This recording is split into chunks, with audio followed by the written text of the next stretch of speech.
झारखंड में लगातार बढ़ रहे क्राइम, खनिज संपदा की लूट और बेलगाम पदाधिकारियों के खिलाफ भारतीय जनता पार्टी करेगी आंदोलन।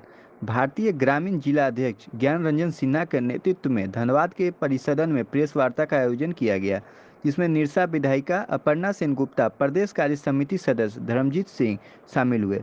इस दौरान निरसा विधायिका अपर्णा सेन गुप्ता ने कहा कि वर्तमान सरकार अपनी चुनावी घोषणा को भूलकर लूट खसोट में लग गई है। रोजगार छोड़ खनिज संपदा की लूट व्यापक पैमाने पर हो रहा है, जिसको लेकर 7 नवंबर से 13 नवंबर तक हर प्रखंडों में भाजपा आक्रोश आंदोलन करेगी, जिसमें भारी संख्या में जनता का जुटान होगा और भाजपा के नेता और कार्यकर्ता जनता को सरकार के खिलाफ पोल खोले का काम करेगी। वहीं कांग्रेस आरजेडी की गठबंधन ये सरकार जब चुनाव के समय 2019 में जब विधानसभा चुनाव हो रही थी, उस समय इनका जो घोषणा पत्र जो जनता के सामने, इस राज्य के जनता के सामने जो इन्होंने घोषणा किए थे कि हम जनता में सुरक्षा देंगे, विकास का गंगा बहाएंगे, बहुत सारा जल जंगल ज़मीन का रक्षा करेंगे, पानी बिजली देंगे, माने बहुत सारा जो घोषणा किए थे, रोजगार देंगे, आज कहीं कुछ नहीं दिख रहा है।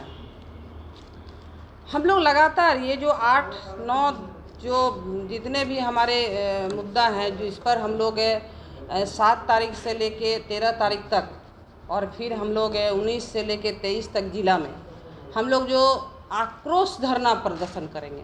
सिर्फ धरना नहीं, आक्रोश माने प्रदर्शन करेंगे, इसलिए कि ये जो जन विरोधी सरकार है, जो आज आप देख रहे हैं कि हमारी जो बेटी और बहन किस तरह से असुरक्षित इस राज्य की है, चाहे अंकिता का मामला लीजिए या बहुत सारे ऐसी हमारी जो इस राज्य की बेटी है, जो किस तरह से जलाया जा रहा है, किस तरह से एक बोलने में भी मतलब एक महिला होने के नाते ठीक नहीं लगता है कि एक रेप करके उसे किस तरह से हत्या कर दिया जा रहा है, किस तरह से मारा जा रहा है।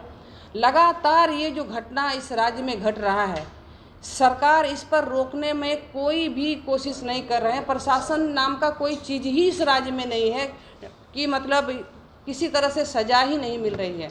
और हमारे भारतीय जनता पार्टी, हमारे कार्यकर्ता नेता लोग अगर इस पर, इसके विरोध में अगर प्रदर्शन, धरना प्रदर्शन कर रहे हैं तो उस पर केस लादा जा रहा है, उस पर एफआईआर किया जा रहा है। खैर, हम लोग केस एफआईआर से हम लोग डरते नहीं हैं।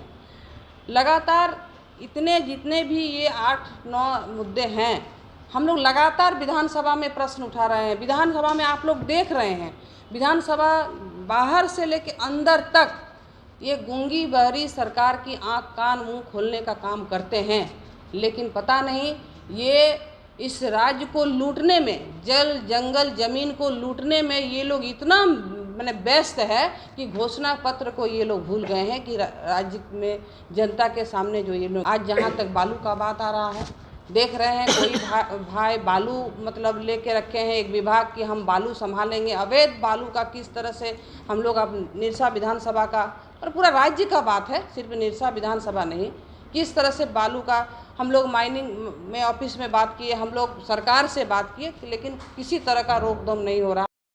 ज्ञान रंजन सिन्हा ने कहा कि जनता के साथ वादा खिलाफी सरकार में भ्रष्टाचार चरम पर है। आए दिन हत्या, महिलाओं के साथ अत्याचार के साथ साथ भ्रष्टाचार चरम पर है। इसके खिलाफ हम लोग आक्रोश आंदोलन करेंगे।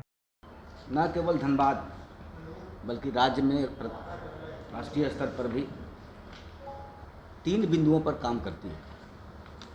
एक सेवा कार्य करती है, दूसरा रचनात्मक कार्य करती है और तीसरा संघर्ष का कार्य करती है। तो और निरसा विधानसभा और सिंदरी विधानसभा, 1-2 कोलेरी हमारा निरसा विधानसभा में है, बाकी हमारे यहाँ कोलेरी नहीं है। हमारे यहाँ कोलेरी है नहीं। हमारे यहाँ जो प्रमुख तस्करी हो रहा है वो बालू का हो रहा है, चाहे निरसा में हो, चाहे पूर्वी टुंडी में हो, चाहे टुंडी में हो। बालू का तस्करी का प्रमुखता है, जिससे हम प्रभावित हैं।